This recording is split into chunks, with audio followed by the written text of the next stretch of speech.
dinas dan lain sebagainya itu tolong untuk mulai hari ini dan ke depan mohon untuk disesuaikan. Kebetulan saya tahu saya pilih Mas Yeni Soya. Ada surat pembubaran Pantarlih kemarin itu nomornya 03-PP.05.1/UND.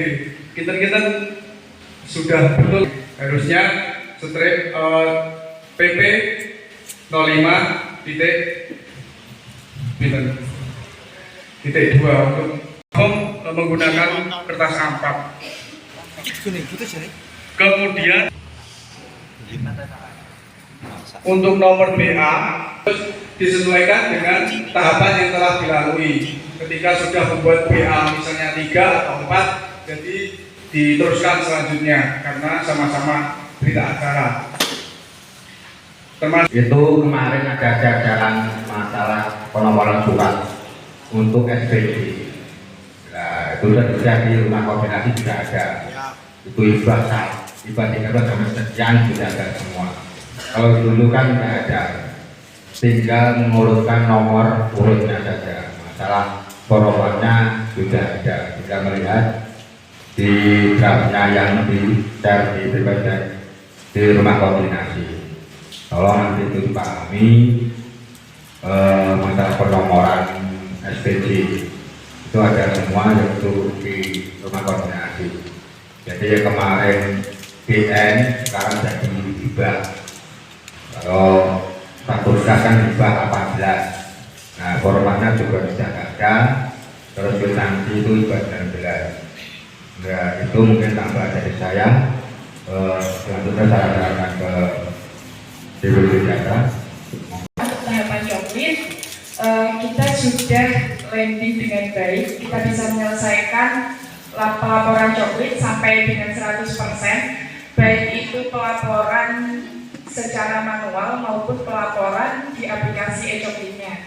Setelah dilaksanakan pembubaran Pantarlih pada tanggal 25 Juli kemarin, kemudian PPS mulai melakukan penyusunan data pemilih hasil pemutahiran yang nanti akan diplenokan pada tanggal 1 sampai 2 Agustus. Nah, jadi LKI yang jenengan kirimkan kepada BPK kemarin itu tentu saja akan berbeda rekapnya, karena saat LKI itu sudah di PPK, kami kemarin juga menerima data ganda dari KPU. Dari mulai tanggal setiap hari kami menerima data ganda yang memang harus segera dieksekusi. Untuk dasar hukumnya ini monggo nanti jenengan baca. Ini ada dilaksanakan Joklit oleh Pantarlih selama sebulan kemarin. Kemudian PPS menerima laporan dari Pantarlih yang kemudian laporan tersebut diinputkan dalam LKI PPS. Nah, LKI atau lembaga kerja itu nanti juga dilakukan pencermatan dari laporan dari Pantarlih. Mungkin kemarin kan ada kode 8 yang di Pantarlih dianggap sesuai. Kemudian perlu dilakukan pencermatan di tingkat PPS. Nah, kemudian dalam pencermatan laporan ini, PPS juga perlu menginventarisir data-data pemilih yang anomali. Data pemilih anomali ini adalah data-data yang invalid.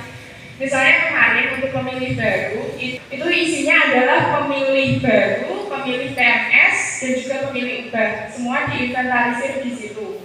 Nah, setelah itu direkap dan kemudian diplenokan. Nah, pleno ini akan dilaksanakan secara berjenjang mulai dari tingkat PPS, kemudian direkap di tingkat PPK, dan ditetapkan sebagai DPS di tingkat KPU. Nah, bisa laporan dari Pantarlih, dokumen yang diserahkan oleh Pantarlih kepada PPS ini adalah form model A daftar pemilih. Ini yang dicermatan, pastikan pemilih di satu TPS itu tidak melebihi dari 600, baik itu setelah penambahan pemilih baru karena kode 8 atau pemilih baru karena murni. Kemudian cek kegandaan sebelum unggah ke Sidalih, karena tadi seperti yang saya sampaikan, apabila data tersebut ganda antar kecamatan maupun antar desa, jadi harus di TPS yang sama. Biasanya visa NKK ini akan muncul ketika dilakukan pindah TPS kode 8, tapi ada yang terkencret nggak ikut sudah dicek apakah jumlahnya sudah 16 digit atau belum, invalid atau belum. Kemudian untuk biasanya kesalahannya kemarin itu ada di penulisan tanggal lahir. Di tanggal lahir itu kan harusnya pakai separator yang tadi diberikan dan dokumentasi pendukungnya. Nah, dokumentasi pendukung ini sangat penting. Jadi ketika kemarin data ganda turun, saya bisa langsung mengeksekusi dengan menyerahkan bukti-buktinya kepada KPU. Terus pemilih kode 8 tadi juga sudah saya jelaskan. Terus bagian yang dicatat anomalis juga dari kode 8 sudah saya jelaskan juga. Untuk dan skor pada aplikasi e-Coklit. Kemarin sudah TPS juga sudah membantu Pak Karli untuk menyinkronkan aplikasi e-Coklitnya sehingga bisa terlaporkan 100%. Susunan DPHP ini mulai tanggal 25 sampai 30 Juli. Yang tadi saya bilang perharinya saya menerima data ganda, baik itu ganda antar provinsi, kabupaten maupun antar kecamatan sehingga 3 Agustus. Namun untuk kecamatan Kanean itu akan dilaksanakan tanggal 1 sampai 2 Agustus. Nanti mungkin jadwal per desanya akan di-share oleh teman-teman PPK. Nah, dalam rapat pleno terbuka ini yang disiapkan adalah A. Daftar perubahan pemilih tadi, kemudian A. RKPPS perubahan pemilih, dan A. RKPPS yang nantinya akan dijadikan sebagai lampiran dalam BA rekapitulasi hasil pemutahiran di tingkat desa, kemudian notulensi, daftar hadir, tata tertib, layout slide. Nanti untuk form-form yang akan digunakan dalam pengawas dan juga perangkat desa yang mungkin nanti bisa memberikan masukan dan tanggapan terhadap hasil pleno DPHP yang mungkin ada data-data pemilih yang belum terakomodir atau hasil coklitnya kemarin ada yang kurang tepat. Yang samping sekretariat itu juga di samping-sampingnya. Jadi yang duduk di depan itu adalah PPS. Apabila Pak Lurah atau perangkat desa itu datang, itu duduknya di bagian belakang, tapi di barisan depan sendiri bareng Pak Karli. Nanti taruh aja di meja kursi paling depan. Tugas membuka dan memimpin rapat pleno. Nanti yang membuka adalah ketua, kemudian anggota membacakan DPHP. Misal ini adalah anggota divisi data. Kemudian anggota yang satunya itu bertanggung jawab sebagai notulen dan juga mendokumentasikan berita acara dan lain-lain seperti itu. Nanti tugas divisi sosdiklit. Nah, untuk sekretariatnya itu kan ada 3. Nanti sekretariat ada yang bertugas sebagai operator, kemudian protokoler bertugas di konsumsinya, dan yang bagian dokumentasi itu juga tugasnya sekretariat.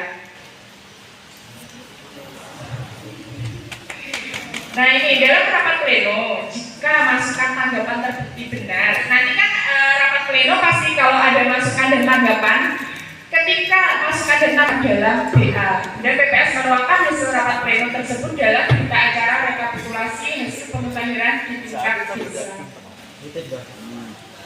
Dalam berita acara rekapitulasi DPHP, form model A RKPPS, form model A daftar perubahan pemilih, form model A RKPPS perubahan pemilih. Nanti ini form-formnya akan di-share semuanya. Kemudian yang dikumpulkan tadi seperti kata Pak Tony, untuk alat kerja Pak Tarli yang perlu dikembalikan itu ada form model A daftar pemilih hasil coklit, model A daftar potensial, model A laporan hasil coklit, buku kerja Pak Tarli, kemudian sisa stiker, sisa